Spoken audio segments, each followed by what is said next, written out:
wake of all of the fresh horrors that were released from Pandora's box this week, I felt like it was the time for me to get on my soapbox and tell you why you need to make bad art right now. These days, I have never had a greater appreciation for my own artistic ability and that of all of the people who are out there that are brave enough to pick up a pencil. So today, I wanted to take you through my sketchbook to show you the process behind art and why I feel like that process is so valuable. I want to be able to show you how coming up with ideas and moving through the good and bad ones help keep me connected to who I am as a human and the world around me. So this video is not specifically going to talk about AI. I definitely believe that it is an incredibly nuanced new technology that's being used in a number of different ways, some of which I believe are probably going to destroy society, but I just want to be here with you to reinforce my position that I believe AI art, or AI generations as I'll be referring them to because they are not art, are an affront to humanity itself. I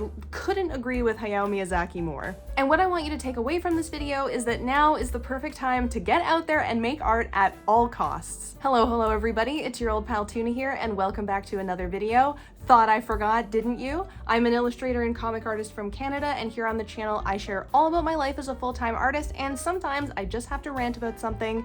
So let's get into it. So I'm going to resist the urge to rant about why I hate AI generations. We all know that they cannot exist without stealing from human artists, many of whom are still alive, and that they have a devastating energy footprint. We all know these things, so today I'm going to focus more on why I love human art. I'm not here to tell you that I like all art, because I do have taste. I have art that I like and art that I don't, and I have a lot of experience making art to help me identify different levels of skill and technique, and then I'm not going to claim that all art is equal. And surely all art should not be equal. That's part of what makes it so valuable. But I'm going to claim that even the worst human art is a million times more beautiful than anything AI generated. The urge that we all feel to make things and then to share them, to problem solve and to self-express, or to create beauty, even when that might be ugly beauty, to create anything is to bring a life into the world. And to bring life into the world is to become immortal. Don't tell me that I'm being hyperbolic here. I truly believe creativity is a core value for human beings, and I strongly feel that more people would pursue creative exercises if our basic needs were taken care of. And that's why I believe if AI could move to replace jobs, I would prefer it to replace jobs that were maybe labor intensive, things that don't require a human touch. But on top of that, and this is a total side note that we can rant about another day, is people should be provided a universal basic income to cover their needs. And could you imagine the art that would be made if that was the society that we lived in? Anyway, I will admit that there are AI tools that can help artists, and much like the move to digital art, I do look forward to seeing what the technology could offer in that regard. But creativity and problem solving should not be what we're aiming to remove from the process. Now, one thing that I wanted to mention is that people often ask me what my inspiration is to make art. And I've always said that I have this urge inside of me to make things that I just cannot resist. I have been drawing and making things for my entire life. One really interesting situation that I found myself in, this was a little over a year ago now, when I was briefly posting on Threads. I posted a painting process video of one of my pet portrait paintings. It was, of course, the step-by-step of me bringing the painting to life. It was a cat in a garden, and it went somewhat viral on Threads. Somebody replied to that with an AI generated image that they said was that they were this is what AI did, and it took much less time than yours. Why did you even bother painting that when this is what AI could have done in a second? And I don't know. I think that illustrates a fundamental lack of understanding of the value of the creative process. Maybe this person has never created anything, and I think I pity that person, and I really feel that they should maybe consider creating something. And this is why I enjoy sharing things like this sketchbook or a process video.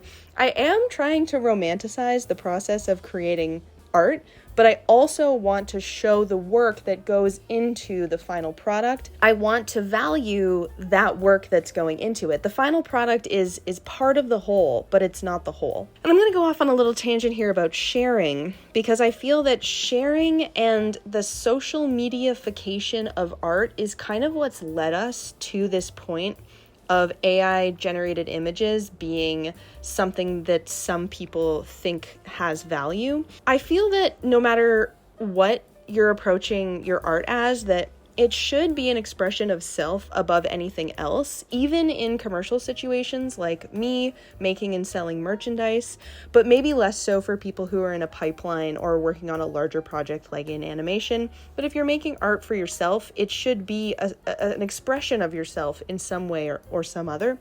And by sharing it, sometimes you can change the relationship with your art through that sharing. I said social mediaification of art. I think that is defined as forcing people to create work that is screen, but more specifically phone friendly, making a lot of quick and dirty art in order to keep up with the demands of the algorithm, and creating art that is shareable or relatable, which is not in itself a bad thing, but these kinds of things can affect your work without you even realizing it. There are pros and cons to sharing. Some of the pros are obviously that by sharing online, it can connect you to people, both your peers and strangers who would never know or never connect with you in any other way. It can also give you the positive reinforcement to encourage more productivity and to work harder. It can give you the opportunity to share your process to prevent any AI accusations or just to establish trust with an audience over time. And it can lead to job opportunities. And I would say that even a small online presence is somewhat of a must in order to be a professional. There's also neutral things to sharing your work online, such as the pipeline to commercialization or turning your art into a hustle. Maybe you do want to do that, but maybe you don't. And I think that by sharing online, you can get caught up in the idea that you're supposed to make money from your art. And feedback from your audience can inform your artistic direction. And that's kind of what I mean when I talk about social mediaification as well. And that's neutral because if people respond well to something, that can be a pro or a con. A con, though, is that your happiness can be tied to the performance of your art. The quality or the value of your art can be tied to its performance. You will be tortured by algorithms that don't care about you, another form of AI to resent. And you are opening yourself up to criticism, which can cause a fear of failure and hold you back from creating things that you want to create or just creating at all. So whether or not you do decide to share, there can be an urge to self-edit when you're creating things. I really want to encourage you by sharing my sketchbook and the good, the bad, the ugly to get the work out there and allow the editing to happen after you've gotten those ideas out. And that's the benefit to having an ugly sketchbook and allowing yourself ugliness wherever you feel like you can. And I'm not here to tell you that there's a best way to curate a sketchbook. I do think you should prioritize having a place to noodle around. And on the other hand, to give yourself scheduled time to work in that sketchbook, especially if you have a busy life or you don't do art full time. You can see through here that I'm taking notes throughout the weeks or days. And I let those notes remind me of the idea that I had to sketch it out when I have time. So that time can be set aside, but I have a reminder of what I wanted to draw there. And my sketchbook reflects decades of practice and exploration, and it is ugly to me. So I just want to make you feel better to say, when you pick up that pen or pencil or stylus, don't be afraid to make something ugly, because that's 100% part of the process. We need that ugly art now more than ever. Okay, before we go, the last thing I want to talk about is a couple of ways to be extra human in this AI-drenched world of ours. The first thing I want to recommend is that you sign your work. I am very bad at doing this, but having a human signature on a painting or even a watermark with your social information on it is a great way to declare the authenticity of the piece. I also want to recommend that if you are a working artist, that you integrate non-AI clauses into your client contracts. This would be to not only protect yourself, but to encourage the client to work in an ethical manner. You could also consider using glazing technology to protect your images from being trained with AI online. And go into the settings of every social media or otherwise platform program that you use and opt out of AI training where you can. Often it is by default on. Be sure to turn those things off. I also think you should develop an eye for spotting AI generations. Things to look for: no artist credit, illogical details, and smoothness, though I think those two things will change and improve quite quickly over time. But one of the things is if the art seems out of place for where it is, I think that's at this point a pretty big yellow, if not red flag. And when you're talking to people in your life, speak out against AI generations. Bring it up in conversation. Be that guy with a cause. Talk to your friends and urge your community to reject the technology. When you see it come up, send a letter or make a comment to say that you don't agree with this and you want real artists to be supported instead. If you see at a market or a convention somebody who you suspect is probably an AI-generated seller, can talk to the marketplace staff. They probably have rules against that sort of thing, and if they don't notice it and someone else does, it's very beneficial for you to come up and tell them and help them to do their job.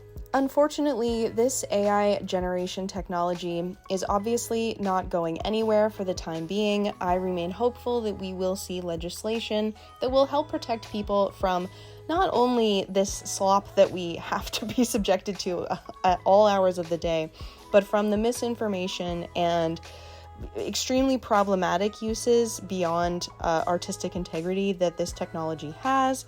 But in the meantime, you know what else is not going anywhere? Real freaking art made by human beings.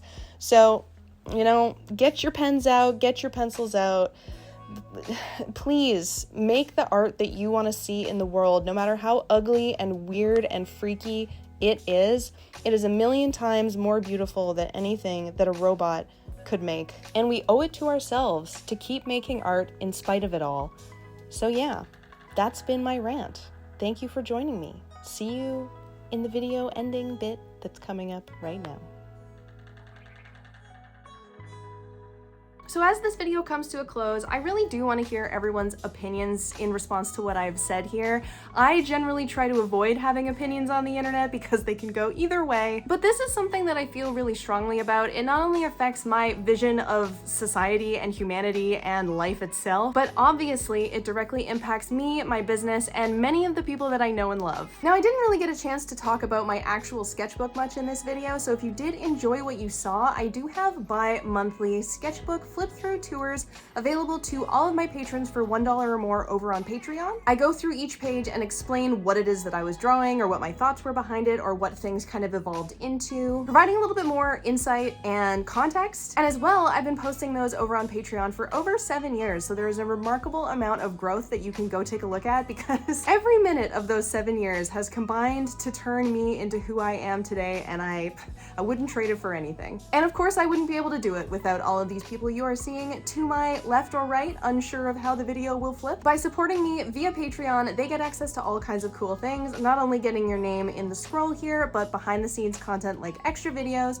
podcast newsletters, digital downloads, access to my Discord and my secret shop, and those of who are subscribed at higher tiers to be in my lunchbox clubs get mailable rewards right to their door every single month.